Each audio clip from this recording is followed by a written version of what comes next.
যদি হাদি হওয়ার স্বপ্ন দেখেন, মনে করেন আরে আমি হাদি হয়ে যাব, আমি হাদি হব, আমরা সবাই হাদি হব, না কি যেন স্লোগান আছে, আমরা সবাই, এরকম একটা স্লোগান আছে, হ্যাঁ হ্যাঁ, আর আমরা সবাই হাদি হবে, এরকম হাজার কেন, আপনারা লাখ লাখ যুবক মিলে স্লোগান দেন, কিচ্ছু হইতো না। সোজা কথা বলে দিলাম, কিচ্ছু হবে না। এই যে হাদি মারা গেছে, হাদি মারা যাওয়ার পরে আপনারা আর একটা হাদি বের করতে পেরেছেন? আচ্ছা, আপনাদের কাছে আর একটা হাদি, পুরো বাংলাদেশে হাজার হাজার তাওহীদি জনতা স্লোগান দেওয়ার সময় হাজার হাজার লক্ষ লক্ষ তাওহীদি জনতা, এই লক্ষ লক্ষ তাওহীদি জনতার বাপেরা মিলে একটা হাদি বাইদা করে দিতে পারে নাই। তাহলে যে হাদির উপরে আপনি ভরসা করলেন ওই হাদি তো আর নাই, তাহলে কি হবে? কিছু হবে না। দাস গোলাম, বুলেট খাবেন, মারা যাবেন, রাস্তায় পড়ে থাকবেন, বেওয়ারিশের মতো দাফন হয়ে যাবেন, বাস খালাস। গেম এত দূরই থাকবে, খেলা এত দূরই, আর বাইরে আর খেলা যাবে না। যদি আমরাও সময়কে কাজে লাগাতাম, পড়াশোনা করতাম, তাহলে আজকে হাদি মারা যাওয়ার পরে আমরা আরো 1000টা হাদি ওই জায়গায় দাঁড়াইতাম। আমি বলছি না যে হাদি অনুকরণীয়, আমি বলছি না যে হাদির মানহাজ বা আকীদা ঠিক আছে, এইগুলো কথা নয়। কথা হচ্ছে এটা যে হাদি যেইটা করেছে সেইটা আমরা সহি আকীদা আর মানহাজ নিয়েও করতে পারি নাই। আমাদের আকীদা এবং মানহাজ থাকার পরেও যেটা আমাদের করা উচিত ছিল, যেই লড়াইটা আমাদের লড়া উচিত ছিল, ওই লড়াইটা অন্য কেউ লড়ে গেছে, আমরা লড়তে পারি নাই। আমরা ব্যস্ত আছি, কেউ মোবাইল নিয়ে, কেউ মোবাইলে ফতোয়া দেওয়া নিয়ে, কেউ মোবাইলে আলেম ওলামাকে গালি দেওয়া নিয়ে, কেউ মোবাইলে রিলস দেখা নিয়ে, কেউ মোবাইলে পাবজি ফ্রি ফায়ার গেম খেলা নিয়ে, কেউ ভিডিও এডিটিং করা নিয়ে। প্রথম পদক্ষেপ লাগবে সময়কে 100 কাজে লাগাতে হবে। রাস্তায় চলতে ফিরতে পড়তে হবে, বাসের মধ্যে পড়তে হবে, গাড়ির মধ্যে পড়তে হবে, মিশুকে বসে পড়তে হবে, টেম্পুতে বসে পড়তে হবে, সময়কে কাজে লাগাতে থাকতে হবে। যদি কোনো কিছু করার না থাকে তাহলে জিকির করতে থাকতে হবে, সুবহানাল্লাহি ওয়া বিহামদিহি সুবহানাল্লাহিল আযীম আল্লাহু আকবার, এরকম করে জিকির করতে থাকতে হবে। এটা হচ্ছে প্রথম কথা।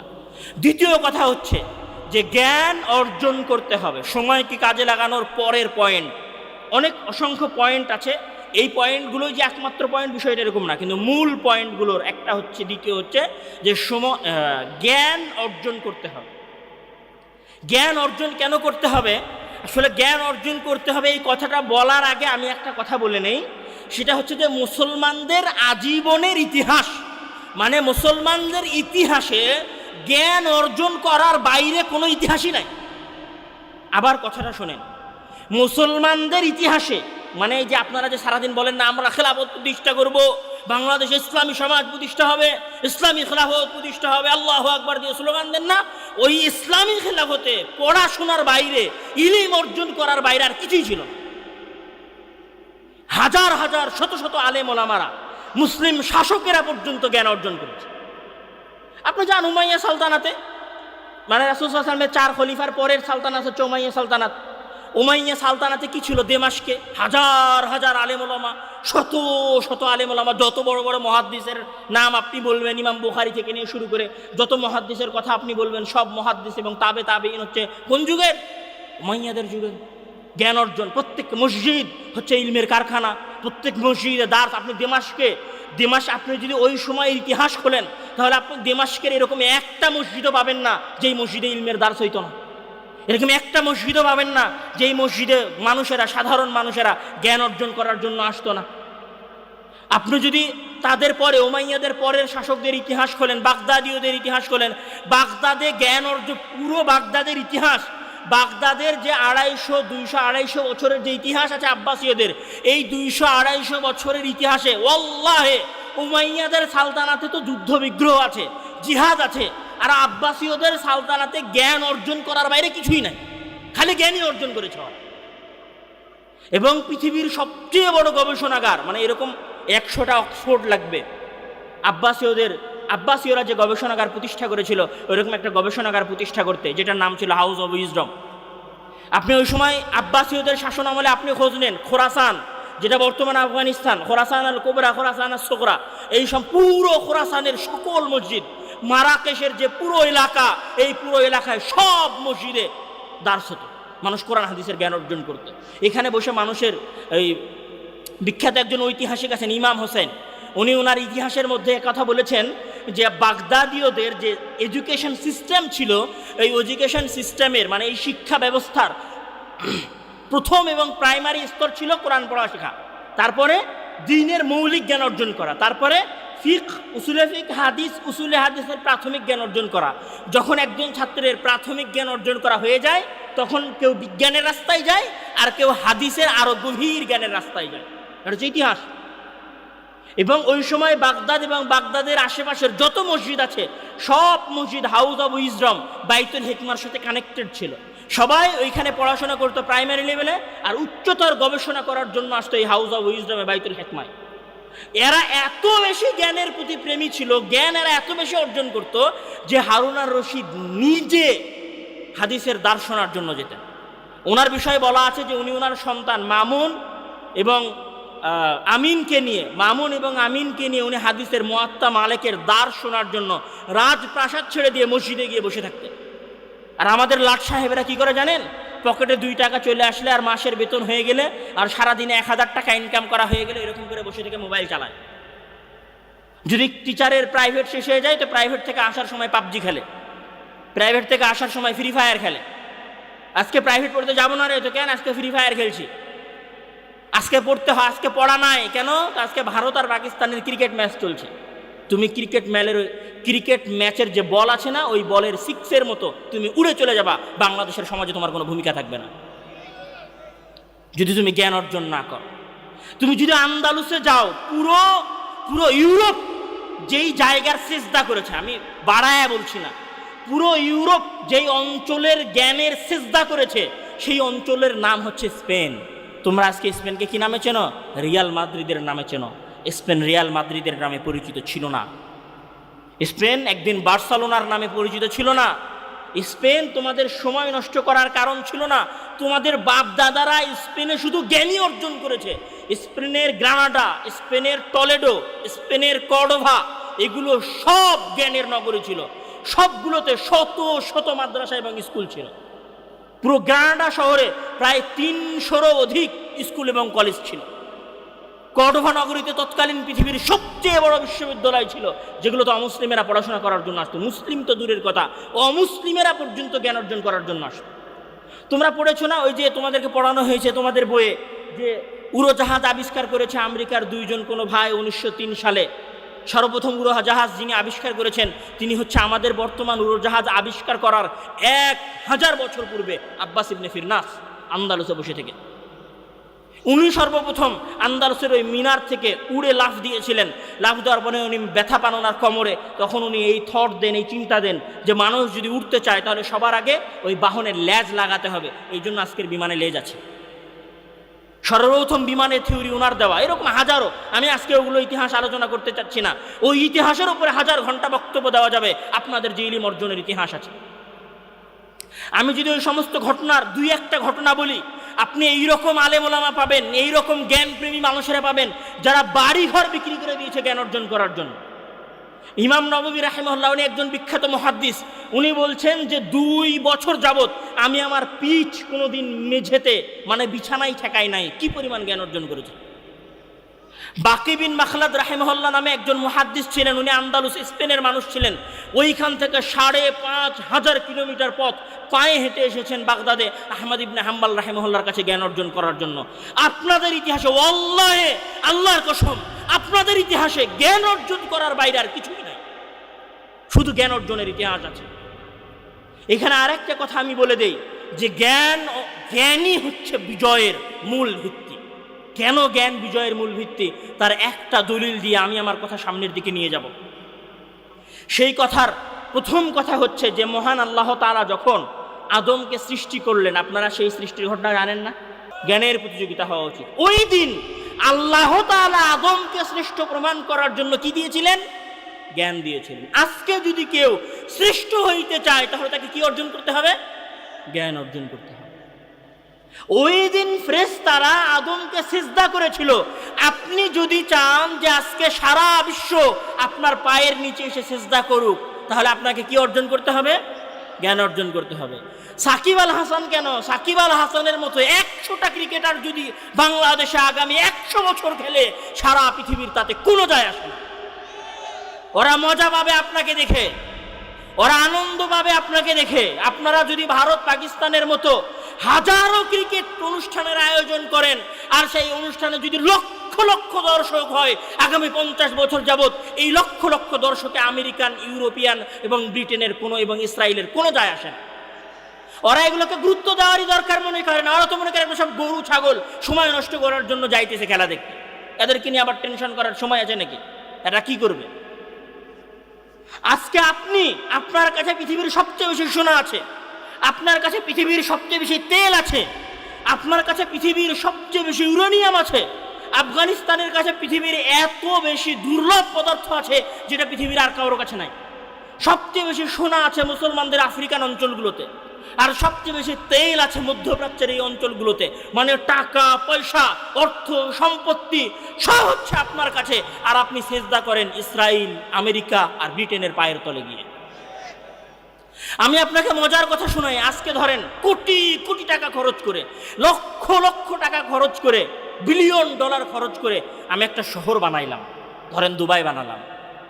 আগামীকাল সকালে আপনারা কল্পনা করেন যে এই দুবাই শহরে কোনো মার্সিডিজও নাই, কোনো BMW নাই, কোনো লুম্বরগিনিও নাই, কোনো উন্নত মানের কাডিলাক গাড়িও নাই, তাহলে ওইটা আর দুবাই শহর থাকবে?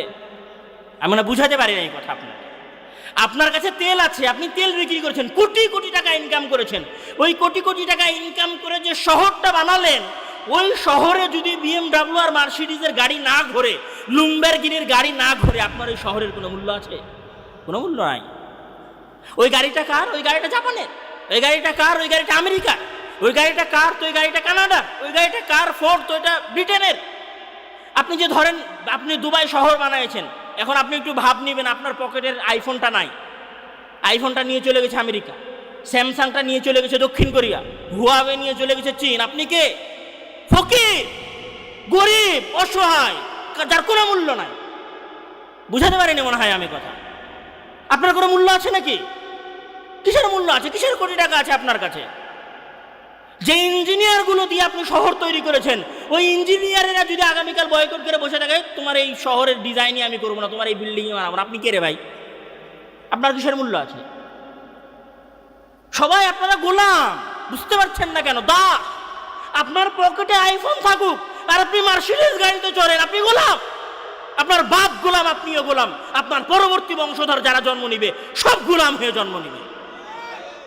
যদি ইলমে বিপ্লব না আসে, যদি জ্ঞানে বিপ্লব না আসে, আপনারা এখন যেমন টাকা পয়সা অর্থ সম্পত্তি থাকার পরেও ইউরোপ আমেরিকার দুয়ারে দুয়ারে ভিক্ষা চাচ্ছেন, ইউরোপ আমেরিকার দুয়ারে দুয়ারে গিয়ে অস্ত্র কিনে আনতেছেন, ইউরোপ আমেরিকার দুয়ারে দুয়ারে গিয়ে যে এইভাবে যুদ্ধ চুক্তি করে আসতেছেন, আগামী 1000 বছর এভাবেই যুদ্ধ চুক্তি করবেন আপনারা। কোনো কিছু করতে পারবেন না নিজেরা যদি জ্ঞান অর্জন না করেন এবং জ্ঞানের প্রতিযোগিতায় না নামেন। তাহলে দ্বিতীয় কথা হচ্ছে যে এইটার সাথে কোনো কম্প্রোমাইজ হবে না সময়ের অপচয়ের পরে, সেটা হচ্ছে জ্ঞান অর্জন করতে হবে। প্রচণ্ড জ্ঞান অর্জন করতে হবে, ব্যাপক লেভেলের জ্ঞান অর্জন করতে হবে। তো আমরা আসলে শুধু জীবন দেওয়ার জন্য থাকি, স্লোগান দেওয়ার জন্য থাকি। আপনি যদি ধরেন জ্ঞানী অর্জন না করেন, আপনি বাংলাদেশের যে ধরেন ইসলামী সমাজ বাংলাদেশের প্রতিষ্ঠা হলো না, আমরা খেলাফত প্রতিষ্ঠা করতে পারলাম না, কিন্তু অন্তত যদি জ্ঞান অর্জন করি সচিবালয়ে যাওয়ার রাস্তাটা উন্মুক্ত হবে। যদি জ্ঞান অর্জন করি জজ কোর্ট হাইকোর্টে যাওয়ার রাস্তাটা উন্মুক্ত হবে। আপনি স্লোগান দিচ্ছেন যে সচিবেরা সুদ খায়, সচিবেরা ঘুষ খায়, সচিবেরা উমুক, সচিবেরা তুমুক, আপনি স্লোগান দিতেই থাকেন। যাদের পড়াশোনা করে ওই জায়গায় যাওয়ার, তারা পড়াশোনা করে ওই জায়গায় যাবে আর টাকা খাবে। আপনি একটা জমি রেজিস্ট্রি করার জন্য টাকা দিবেন, একটা বিল্ডিং বানানোর জন্য টাকা দিবেন, আপনি সব জায়গাতে কি দিতে থাকবেন? ঘুষ দিয়ে দিয়ে আপনি কাজ করাতে থাকবেন। আপনি যেরকম গোলাম ছিলেন গোলামই থাকবেন।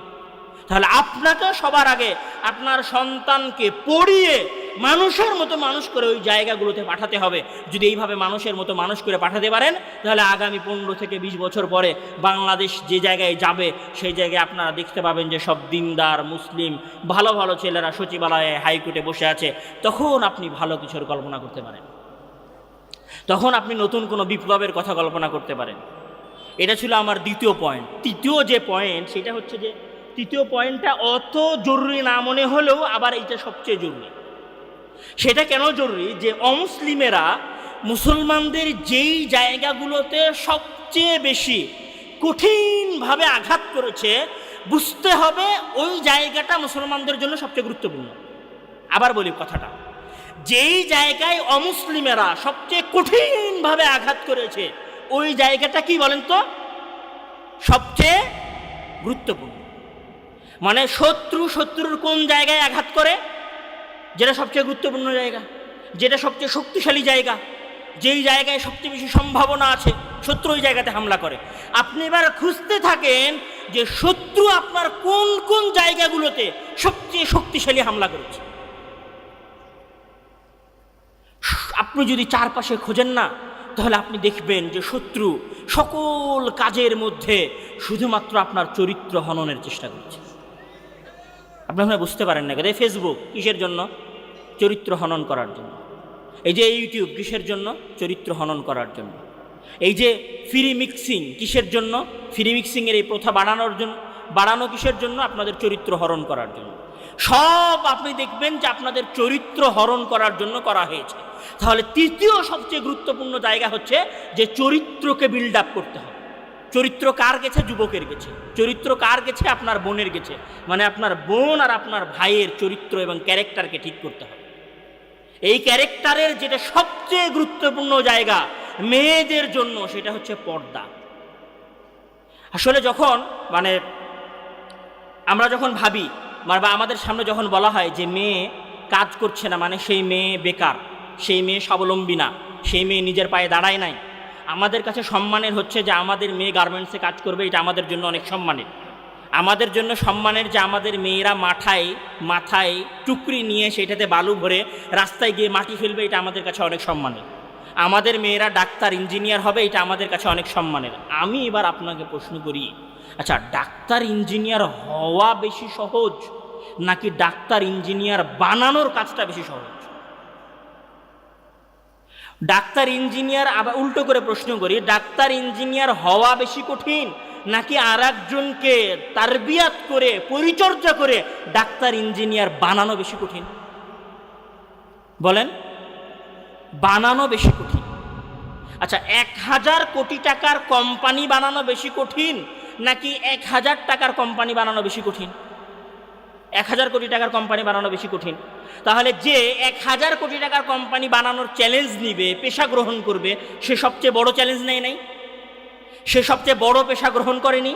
তাহলে ইসলাম মায়েদেরকে যে দায়িত্বটা দিয়েছে সেটা হচ্ছে পৃথিবীতে যত পেশা আছে, পৃথিবীতে যত কাজ আছে, ওই কাজের মধ্যে সবচেয়ে কঠিন কাজ এবং কঠিন পেশা মায়েদের কাছে সমর্পণ করা হয়েছে।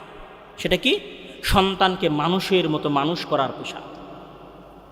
মানে আপনি কেন কিভাবে মনে করা শুরু করলেন যে আমি যদি গার্মেন্টসে যাই এটা সম্মানী পেশা? আরে ওইটা তো যে কেউ করতে পারে, ওইটা তো কোনো পেশাই না। আপনি যদি বাস্তবেই আপনার বাপের বেটি হয়ে থাকেন, তাহলে আপনি একটা সফল সন্তান পয়দা করে দেখান দেখি। আপনি যদি ঘরের মধ্যে বসে থেকে একটা সফল সালাউদ্দিন আইবি বানিয়ে দিতে পারেন, তাহলে পুরো বাংলাদেশ একদিন স্বাধীন হয়ে যাবে।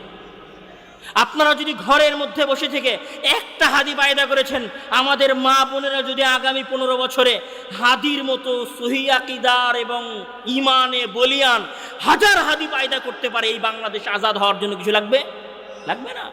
তাহলে আপনি কেন মনে করলেন যে নারীদেরকে যে পেশা দেওয়া হয়েছে বা নারীদেরকে ইসলামে কম মর্যাদা দেওয়া হয়েছে?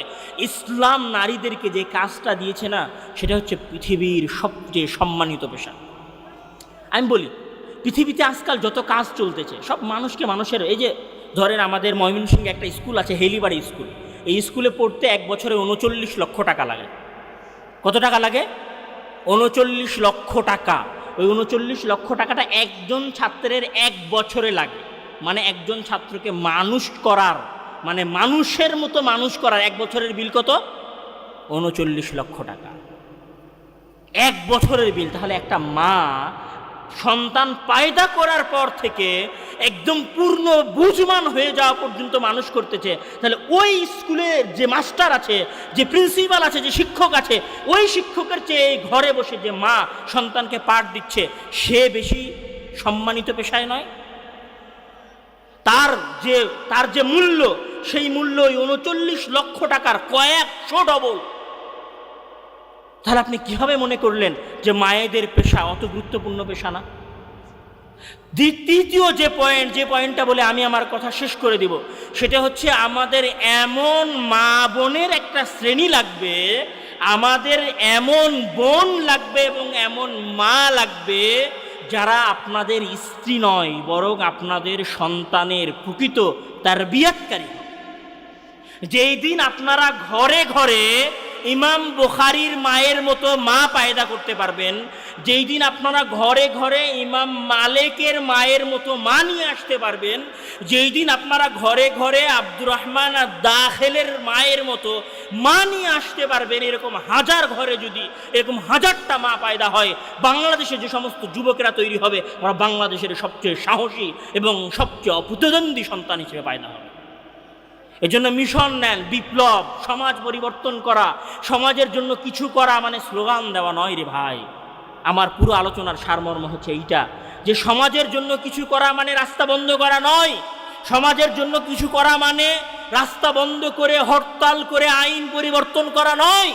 সমাজের জন্য কিছু করা মানে সমাজের ঘরে ঘরে এমন যুবক পায়দা করা যারা আজ থেকে 15 বছর পরে, আজ থেকে 20 বছর পরে পুরো বাংলাদেশকে সমূলে পরিবর্তন করে দিতে পারবে। এইটা হচ্ছে প্রকৃত কাজ। ছেড়ে দেন সবকিছু। এখানে যে সমস্ত যুবকেরা আছেন তাদের উদ্দেশ্যে আমার কথা, জ্ঞান সময়কে কাজে লাগান, জ্ঞান অর্জন করেন, জ্ঞানে প্রতিদ্বন্দ্বিতা করেন। আর তৃতীয় কথা হচ্ছে আপনাদের যাদের মা এবং বোন আছে তাদেরকে এখন থেকে শিক্ষা দেন যে মারিয়াম আলাইহিস সালাম হয়ে যাও যেন তোমার গর্ভে ঈসা জন্ম নেয়। আবার বলছি, তোমরা এই উপদেশ দেন যে তোমরা মারিয়াম আলাইহিস সালাম হয়ে যাও যেন তোমাদের গর্ভে কে জন্ম নেয়? ঈসা জন্ম নেয়। যেই দিন আমাদের মেয়েরা মারিয়াম হবে, যেই দিন আমাদের মেয়েরা আয়েশা হবে, যেই দিন আমাদের মেয়েরা ইমাম আহমদ ইবনে হাম্বলের মায়ের মতো হবে, সেই দিন আমাদের ঘরে মুহাদ্দিস, সেই দিন আমাদের ঘরে বিপ্লবী, সেই দিন আমাদের ঘরে তারেক বিন জিয়াদের মতো মুজাহিদেরা পায়দা হবে, সেই দিন আমাদের ঘরে মোহাম্মদ বিন কাসিমের মতো বিপ্লবীরা পায়দা হবে। আমি দুইটা ঘটনা বলে আমার বক্তব্য শেষ ছিল, তারপরও দুইটা ঘটনা বলে আমি আমার কথা শেষ করছি। ইমাম আহমদ ইবনে হাম্বল রাহিমাহুল্লাহ বলছেন, ইমাম আহমদ ইবনে হাম্বল হচ্ছে 10 লক্ষ হাদিসের হাফেজ। উনি বলছে যে আমি যখন ছোট তখন আমার আম্মা সকালবেলা ফজরের সময়, ঠান্ডা তো, সকালবেলা ফজরের সময় আমাকে পানি গরম করে দিত যেন আমি অজু করি। অজু করার পরে আমার মা আমার পিছনে পিছনে হেঁটে আসতো আমার মসজিদে যাওয়া পর্যন্ত। এটা হচ্ছে আহমদ ইবনে হাম্বলের মা। ইমাম মালিক রাহিমাহুল্লাহ বলছেন যে আমি ছোটোবেলায় গান শুনতে পছন্দ করতাম। তখন আমার মা, যখন আমার মোটামুটি বয়স হলো, তখন আমার মাথায় পাগড়ি বেঁধে দিয়ে বলল যে ফোকাহা এবং মুহাদ্দিসিনদের দার্সে গিয়ে বসো, ওই গান বাজনার মজলিসে গিয়ে বসিও না। তারপর থেকে আমি গান বাজনা এবং গায়কদের মজলিস ছেড়ে দিলাম, আমি জ্ঞান অর্জন করা শুরু করলাম। এটা হচ্ছে ইমাম মালিকের মা। ইমাম বুখারী রাহিমাহুল্লাহ অন্ধ হলেন, ওনার মা দোয়া করলেন, আল্লাহ তাআলা ওনার চোখ ফিরিয়ে দিলেন। ইমাম শাফি রাহিমাহুল্লাহ জন্মগ্রহণ করেছিলেন গাজায়। গাজা থেকে ওনার মা ওনাকে জাস্ট জ্ঞান অর্জন করানোর জন্য, বাপ ছিল না, মা বুঝেছেন যে গাজায় আমার ছেলে মানুষ হবে না, বর্তমান যে গাজা, এই গাজায় আমার ছেলে মানুষ হবে না। তখন ইমাম শাফিকে, ইমাম শাফির মা গাজা থেকে মক্কায় নিয়ে এসেছেন, মক্কায় নিয়ে হাফেজ করিয়েছেন, তারপর মক্কা থেকে মদিনায় এনেছেন, মদিনায় এনে মুহাদ্দিসিনদের দার্সে পাঠিয়ে জ্ঞান অর্জন করিয়েছেন। তারপরে উনি ইমাম শাফি হয়েছেন।